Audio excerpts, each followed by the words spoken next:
All right, welcome back. This is Streams. This is your host, Red Karan. Man, I'm gonna just get right to it. Excuse the I look like I'm glowing, but I promise I'm not pregnant. It's just hot to the motherfucker here. Detroit is bipolar as hell. If you ain't ever been to Michigan before, boy, it could be 60 degrees last week, and this week is all 98 degrees or 90 degrees or something like that. So, boy, I'm hot to the motherfucker right now. I just got home, air conditioner blasting right now, so I'm cooling down as time go. I got my wine glass full of cold water and shit, but I'm working my way to being in normal temperature. But for now, I'm gonna just look sweaty as hell. But anyway, man, the topic I wanted to cover today is a topic that it's not unfamiliar to this channel. It's something that kind of comes up a lot to me, I think, in the way that we deal with each other, in terms of the way that we treat each other, almost like worse than white people tend to treat us. And there's a lot of nuances that lead to that. It's not, that's not necessarily true. I know the the grand scheme of things and how we have been done as a race of people in this country for a long time now, and I know that we can never compare to the things that they've done to us. But all that I'm trying to do when I talk about these sorts of topics is hold myself and ourselves accountable, because I'm not innocent of it either. The way that I look at young black men that I sort of cross paths with or interact with in my day-to-day life sometimes could be a little judgmental, blah blah blah. We all do it to each other. It's trust issues. I mean, people are people. We look at each other a certain way because we don't know what to expect from one another, and that's just sort of like general apprehensiveness, or it's like general caution that we have with one another sometimes. But sometimes it goes a little deeper than that. Like I said, it's a little more nuanced than just saying hatred or racism or whatever you want to name it. Just to give a brief little um caption of the things that we've gone through in this country. A lot of the racism was overt. Yes, a lot of it was them throwing stuff at us, telling us we couldn't eat at these restaurants, we couldn't attend these schools, they killing people, those sorts of things. The things that can be laid out very plainly with evidence that make a lot of sense, right? But I think the most damning stuff has been the stuff that they do behind the scenes, or sort of on the undercurrent of society, that you can't really point your finger at definitively, because it would almost make it seem like you're grasping at straws or you're crazy or something, right?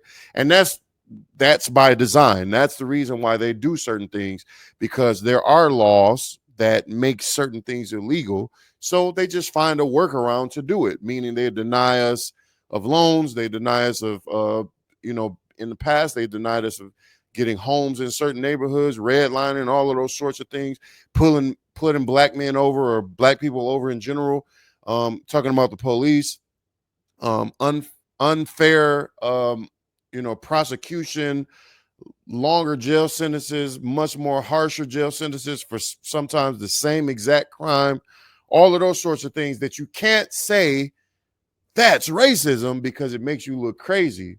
And I think it's led us to this point in terms of our relationship with white people, with white America, where now we're so paranoid and so insecure as a race, we tend to call out everything as racism. And it's like, since I was a kid, I watched legitimate arguments for racism turn into more of like novelty arguments of what's racist and what isn't racist.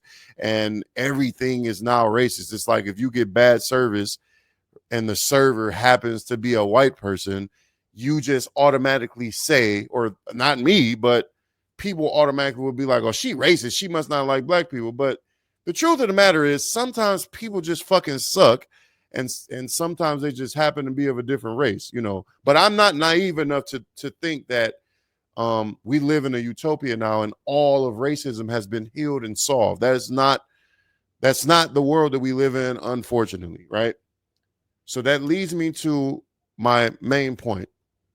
My main point is that sometimes we can be a lot of racist to each other, quote unquote racist, you know, because I know that word means something. But my point is this: we hoot and holler and get upset and up in arms, as we should, about white people barring us from certain institutions, denying us of certain opportunities, jobs, loans, housing, whatever it is that you could think of, right? Because the establishments are owned by these people, right? And then we've gotten to a place in society where a lot of us have obtained power, money, you know, in some cases, even though it's a lot of it is individualistic. We have a lot of those things now, and to the point where we're in position to deny people of opportunity as well. But the problem is we tend to do it to each other. You know, crabs in a barrel, whatever you want to fucking call it, gatekeeping, whatever metaphor, whatever saying you want to use, we do it to each other all day long. And I have a prime example that I'm going to play. But first, I'm going to play this video of Sauce Walka talking about the very thing that I'm talking about. I hate when y'all make me do this shit. Okay. Y'all dumbass motherfuckers are so dumb and brainwashed that y'all believe that racism is words instead of actions. Are you dumb? Let me teach you dumb motherfuckers what racism is in America. Racism is segregation and separation. What niggas do now? Hey man, you can't come to my hood because you ain't from this hood. You can't hustle on my block because you ain't from this block. Oh, you rubbed the wrong color, nigga. You ain't this, you can't come do this and that. Nigga, in about 2 miles, take exit 2D on the left to merge onto I-395 opportunity East. from him. I'ma rob him. I'ma kill him. Because I don't want this nigga to be in my area. That's what they used to do to niggas. They used to hang niggas because they didn't want us on their streets. They used to burn people's houses and put crosses in their yard because they didn't want you in the neighborhood. Right. Now, that is the exact shit that I'm talking about, right? White people used to do things like pitchfork. They get a pitchfork army together, everybody marching down the street because they want to get a nigga family out of their neighborhood. They burning crosses. They firebomb the house, throwing bricks through the window. They might lynch the father in the front yard to scare the family out. They go to all sorts of extremes, or they might kill the whole family. Go watch Lovecraft Country or whatever the fuck the one show is called. I can't remember the name of the show. You know, if you want to see a recent media representation of what I'm talking about, right? But there's millions of examples. There's dozens and dozens and dozens and dozens of examples in media and in real life and wherever you want to look, right? That's what's been done to us by the other side of things for a long time. We're talking about 150 to 400 years of them doing shit like that to us, you know. And I'm talking about, well, we can't say 400 years because at one point we were just flat out slaves for the most part, right? But eventually we were free, and even though we were free, a lot of people didn't like that shit, and we paid dearly because they didn't like it, right? So it came in a lot of subtle or overt ways, meaning they would lynch your ass or they would just deny you the loan when you go to talk to the white loan officer at the bank or whatever the case might have been, right? Now we're sitting here in 2025 or whatever year you want to name in the last 15, 20 years. And now you have this culture where black folks is walking up on other black folks telling them that they're not allowed to be here because they don't like you or because you from the other side, or we gonna kill your homeboy if y'all come back around here or whatever. We're gonna extort you, right? And I don't agree with that shit. And here's a prime example of it right here. I'm gonna show you exactly what the fuck I mean, because as I was listening to Sauce Walka talk, the first thing that I thought of was this right here. This is the very first thing that I thought of. Gonna remove that, and we're gonna do this. As a matter of fact, let's make it like that. This is the very first thing that I thought of.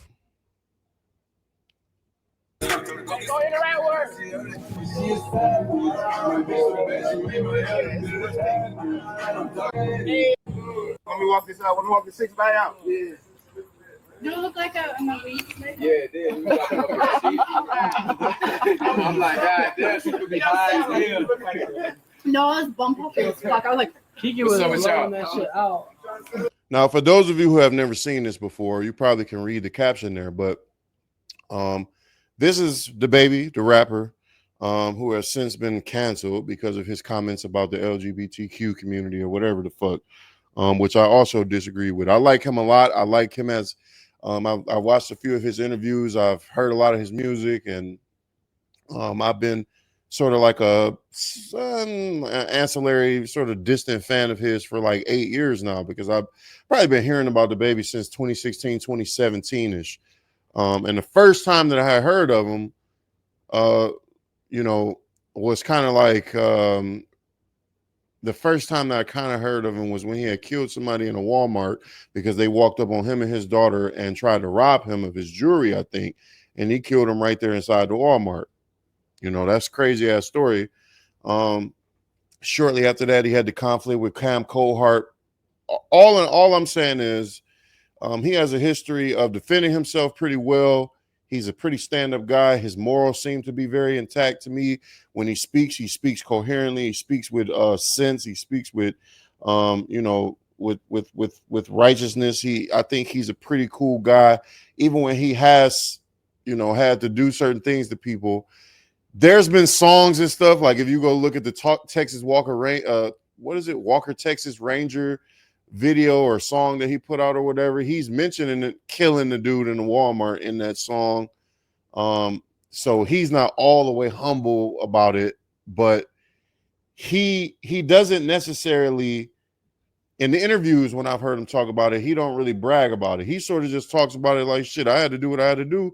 I was with my daughter, nigga walked up on me. What you think I'm gonna do? You had to go. You got to go. There's another interview where he talks about this guy who had trespassed on his property and was like approaching his house, and he shot the guy twice, I think, and called 911. He didn't kill him, but he just shot him and incapacitated him and called the police and said, look, he's down. He's down on my property. You can hear the dude yelling in the background of the call, like, come get this nigga up. I shot him on my property. He was walking behind my gate and I shot him. Come get him right now. And they was giving him a hard time on the phone and shit. But they came and got him, and I don't think nothing came of it. The guy lived or whatever. And I think it even turned out that the guy was sort of like not all the way there mentally. And I think he was just sort of like an obsessed fan or some shit like that. I think he was actually jumping the gate to come rap for DaBaby because he was trying to be proactive or trying to, you know, he's just trying to be seen and be heard or whatever the case. I don't know. Right? So this is the type of nigga we talking about. The video of him and Cam Coldheart getting into it. He was in a jewelry store or something like that, or the Gucci store, or Louis store, or something like that in the mall.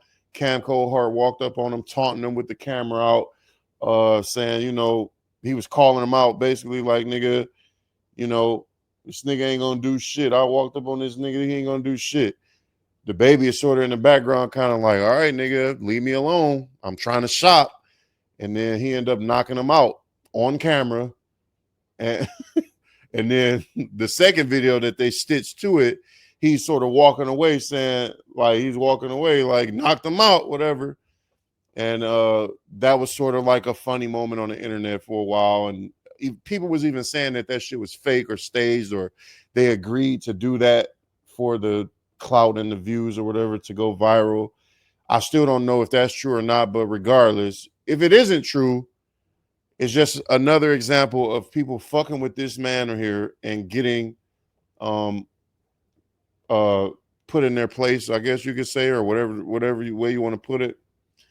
And, you know, unfortunately, Cam Coldheart lost his life a few years later on some unrelated shit, to my knowledge. But so even when they asked him about the Cam Coldheart situation after the fact, he don't really want to talk about that shit, because it's not like he's the type of nigga to do shit to people and be all braggadocious about it. It's like he's literally just defending himself for the sake of defending himself. He's not interested in the clout. He's not interested in being braggadocious or talking down on a nigga after it's over with. It's over, you know what I'm saying? And then Cam Coldheart lost his life. And I don't know if he said anything else about that man afterwards. I don't know if he did, and I missed that. But anyway, so this situation, they shooting a video. They're in East Atlanta. They're in the neighborhood. Clearly, they're standing on the porch of a house and they're shooting this video. You can see the whole camera crew in the front yard, and he's shooting this scene with this model next to him or whatever. They smoking or whatever. And as they're shooting, this group of young men walk up or whatever, and this is what they had to say to that nigga. What's happening? Oh, yeah. Oh. Ain't nobody signed up a permission slip for me. Mm-mm. Huh? Oh, yeah. I ain't know that. Okay. Okay. No cool. You said what? Nah. Now, hear what he said. To me, this is crazy, right? This is crazy. This is a grown nigga that most likely don't own none of this shit that we looking at in this neighborhood. And if he do own a house, it's probably just his house. I'm sure he don't own all this shit.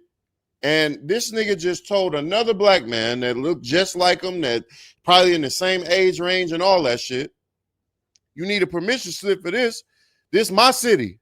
You can't come here. You need to get permission to come here. This sounds like some white racist Mississippi, Alabama, Louisiana bullshit. This sounds like 1932 Mississippi. How is you telling this grown-ass man he need to get permission from you to come to this city to do anything? Why would I need to ask you for permission and you don't own none of this shit? You might live in this neighborhood. That's like if I walk outside right now. This is my place. I'm sitting in my place. I walk outside right now and it's a group of men outside doing something. And I say, hey man, who is you? You get permission to be over here? Huh? How do I have the right to ask this nigga this? I don't know who they is. I don't know who they paid. I don't know how they got here. None of that shit. What is we talking about? Why would he need permission? Why not embrace him? Which is what he ultimately says. I'll let the shit play. I don't know nothing I ain't get told about. Nah. Ain't none of that going on. Look, like I say, I fuck with all the little youngins out there. That's cool. Well, they're cool. Hey, well, they're cool. They ain't got to fuck with me, but I ain't signing no permission slip nowhere. That ain't what I do. Hey, look. If you want to come, if you wanted to come politic, you could have came in politics. Hey, that's all good, big homie. They said he could have just came in politics. You know, that's what real niggas do. I ain't no peewee. But check out what he said. I ain't no politician. Now, what he said is, nigga, you could have came in politics with me and we could have talked about it. You could have introduced yourself and you could have had a relationship with a nigga that ultimately, because this is kind of early in DaBaby's career. This is like, I don't know what year this happened, but it probably was like 2018-ish. He wasn't as big. It was probably 2017-ish. He wasn't as big as he would have eventually become, right? Now, all you had to do was walk up on this man, introduce yourself and say, hey, man, I was just checking to see if you needed anything. You know, it's like you attract more bees with honey, nigga. All you had to do was you could have, see, this is how I know niggas are stupid, because you could have had yourself a relationship. You could have walked up. It could have been menacing. It could have been intimidating, but you could have, you know, there's a way that you could be heavy-handed and soft-handed at the same time. It's psychological. You could say, you could walk up and say, you can make your presence be felt. You can make it known that we got numbers and this is our neighborhood, right? Because there's two sides of my brain that kind of like is conflicted with this interaction here. I'm from the hood. I understand the politics of the hood. I understand why he's approaching this nigga and saying this, right? Because more than likely, this is a neighborhood where a lot of nefarious shit happens and they don't like the attention. They don't like the fact that they feel like they're being infiltrated or whatever. And they might sell drugs. It might be a dope house right down the street or around the corner. They might be headed to that motherfucker. I understand the environment, right? I come from it and I understand why the fuck people are leery about newcomers coming into these environments, because it could be trouble for them, right? But you see this nigga's a rapper. You see this nigga is recording, shooting a video. You could have walked up with all your people. You could have made your presence be felt, but you could have shook hands and said, hey, man, my name is such and such. I was just coming to introduce myself. Let me know if you need anything. This is my neighborhood. These my niggas. You know what I'm saying? Introduce them to all his people. And DaBaby could have understood without anything being said, because this is heavy-handed, and it's like you have no nuance to your message at all. You don't know what the fuck you're doing, because the way that I think about shit is that you can still convey your message without being so overt about the threat that you're trying to make. Fuck the threat.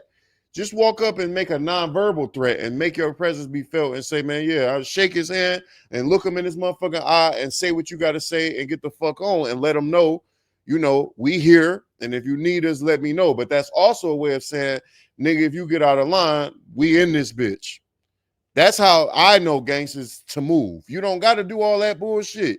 You don't have to do all that. And if you want to threaten a nigga, we ain't doing all this talking. The first thing you doing is walking up and shooting that bitch up. We ain't doing no warning. We not doing all this fucking tip drilling. We walking up and we shooting that bitch up or whatever. Or we walking up and we pulling guns or whatever the fuck we doing. If you that serious about it. But if you ain't that serious, then shut the fuck up. But all in all, overall, my point is this. This is the type of shit we do to niggas that look like us.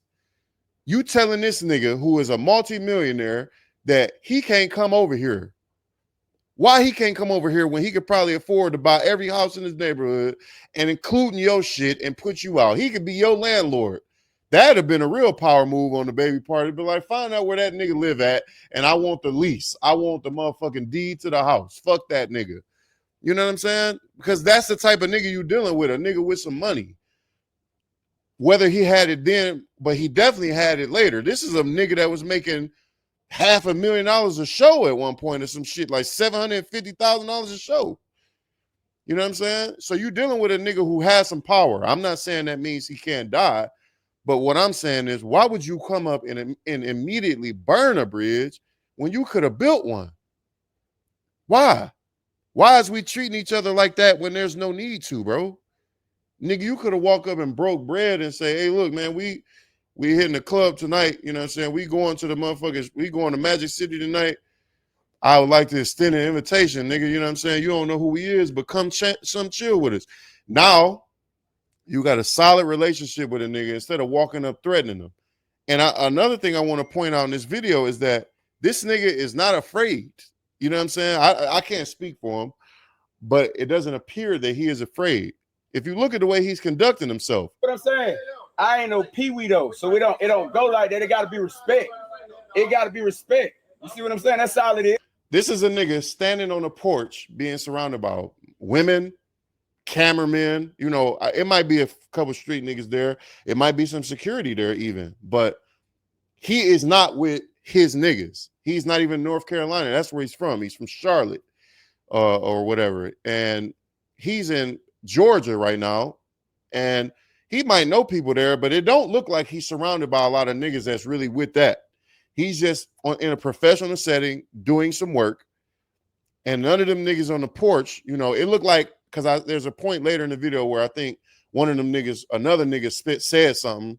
So that might have been one of his niggas that wasn't afraid. But my point is, he is essentially standing alone in front of a group of niggas that's from this neighborhood telling him to get the fuck on.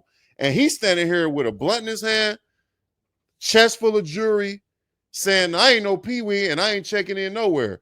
See, the average nigga would have folded. The average nigga would have said, oh, all right, my bad. You seen what happened with Soulja Boy when he went to LA.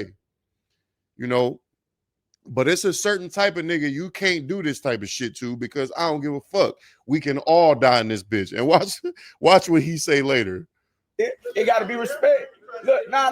Y'all just come, y'all give respect. Y'all would have got the utmost respect. You see what I say? What good with y'all? Y'all all right? Nah, okay, let's take it out. Y'all come with respect. Y'all would have got respect. But it ain't no, come on, don't do it like that. Just don't do it like that. You feel me? Don't do it like that. You come with respect, it be respect. Yes, straight up. What you mean? Ask little brother knows exactly who I am. He just told you. You know what? Whoever told you I was over there shooting the video, ask them who I am. I don't answer questions. I don't sign permission slips. I don't do that, big homie. You feel me? You could have came and chopped it. Okay, we gonna see. We gonna see. Now you see, this is a grown ass man who is attempting to extend an olive branch, even though you fucked up. You walked up on me and you fucked up. The first thing you did was threaten me and get on my bad side. You instantly lit fire to the bridge that we could have built on. We could we could have used this bridge, right? But you instantly walked up, lit fire to the bridge, and said, fuck the bridge. This is a nigga standing by himself. Look at the image. He is literally standing by himself. He not scared. He not backing down. Nigga said, I'm not signing no permission slips. I'm not sorry. I don't give a fuck about what you talking about. He said, nigga, if you could have came with respect, it would have been respect. But since you ain't come with respect, then it's going to be what it's going to be. Then they said, all right, don't worry about it. All right, we'll be back and all that shit they said. And he said, okay, we going to see. Now watch what he say after that. Hey, just try to shoot a video. Where is it at? I'll get this bitch off out of it. Y'all have to pack up quick. Let's do it. Straight up. Cool. All right, let it back. Same thing. Come on, Kiki. He said, I'll let this bitch off out here, nigga. Y'all gonna have to pack up quick. Y'all gonna have to move quick. So that's it. You know, I see a lot of things in this interaction. I see a nigga that ain't scared. I see a good leader. I see a nigga that knows the art of war, nigga. He's standing his ground, making sure them niggas know he ain't no hoe. He made it out alive. The nigga still living. I'm pretty sure he been back to Atlanta plenty of times after this. And, you know, he told his people, look, nigga, I'm going to do what the fuck I need to do. Y'all going to have to work quick. And I think right after this, he said, nigga, come on, let's finish shooting this motherfucking video. And that was the end of the shit. You know what I'm saying? I don't even know what video this is or if it ever came out or whatever. But, you know, now my main point in bringing up this whole shit is why the fuck is we doing each other like this, bro? Why are we doing each other like this? You know, I'm from a neighborhood. I'm from a few different neighborhoods. I done rolled past and seen niggas shooting videos. I remember I was shooting a video outside of our house. We was shooting a video outside of a house that we own and been at for a decade. A nigga rolled past in a old school, whatever, it was like a box Chevy or something. He rolled past and was looking at us. We had lights set up and all kind of shit, right? We in the hood on Joy Road. This nigga rolled past and he said something to somebody else in the car, like, I should rob them niggas or something like that, right? So I heard him. I'm looking right in his eyes as he said that. I got my gun in my pocket. He don't know that, but I got my gun in my pocket. That don't mean shit. We can all die, right? I told the nigga that's shooting the video and the producer that made the beat for the song, who was also there, I'm like, you know what I'm saying? It could go down. I think I racked my gun and I pulled that bitch out and I had it on my lap. So we continued shooting the video, but I had my gun out. I'm not leaving, even though it wasn't no big deal. He said what he said and kept going down the street. He didn't get out. He didn't come and push, but I was, you know, he said what he said. So now it's like, it would only make sense for me to have my fucking antennas up because you said that shit. Why would you say that? It's like, why do you look at me, a nigga that's clearly living on the same block? I know what house they live in. I knew who them niggas was for a long time, right? Didn't know them, but I knew who they was. Some fake little ass dope boys living up there. But it's like, bro, it'd have been easier for you to either A, leave me the fuck alone, or B, introduce yourself to me. Because why? Why are you automatically against me? What did I do to you? We on our porch shooting a video. And this is a neighborhood I've been in for 10 years. So it's like, it don't matter, bro. It don't matter if you a newcomer. It don't matter if you've been there. Niggas is looking at you like they don't want you there. You know why? Because niggas hate each other, bro. Now, to go further into the nuance of all this shit, I know this is by design too. This is a part of the fucking program that was set up 70 motherfucking years ago. 100 years ago. I understand that. I understand why there's so much self-hatred or internal hatred amongst us. I know the things that led to it. But my thing is this. When are we going to be strong enough or smart enough to overcome the fucking program? You know, I'm not any different than you are. I came up in the hood. I don't got shit. I'm having car troubles right now. I'm not a rich man. You know what I'm saying? I go through shit just like my neighbors go through shit. I just went to the gas station, about 50 minutes ago. I walk up and it's a man and a woman standing outside. They older and they look like they either homeless or drugged out or whatever. He on a bike and he looked at me, he said, "Hey homie, can you help us out?" I said, "Shit, man, I need to be asking you for some fucking money because I think my engine is fucked up." And he was like, "Oh shit." Then he left me alone. You know, I don't give a fuck what the optics are. We all in this shit fucked up just like everybody else is fucked up. You know, that don't make me a target because I pulled up in a Charger and you homeless in front of the gas station, because all it take is one bad season and I'll be right outside with your motherfucking ass. You know, so how is we looking at each other like targets when it ain't that, bro? We all are in the same goddamn boat. You know, I'm not walking around this motherfucker talking down on niggas. We all fucked up, man. I got a few dollars in my pocket, that's it. And if the wrong thing happened, if I have a big giant health issue or my motherfucking house burned down overnight, I don't got $1 million to rebuild my life overnight. I'm gonna have to go through some stuff. You know what I'm saying? But we look at each other like, oh, he's a few steps ahead of me, so fuck this nigga. Or I don't want him in his neighborhood. Fuck this nigga. When are we gonna be smart enough to overcome the program? We know what the program is. It has been identified. We know who the enemies are. We know what the enemies have done, right? Or at least a lot of us know. Not everybody knows.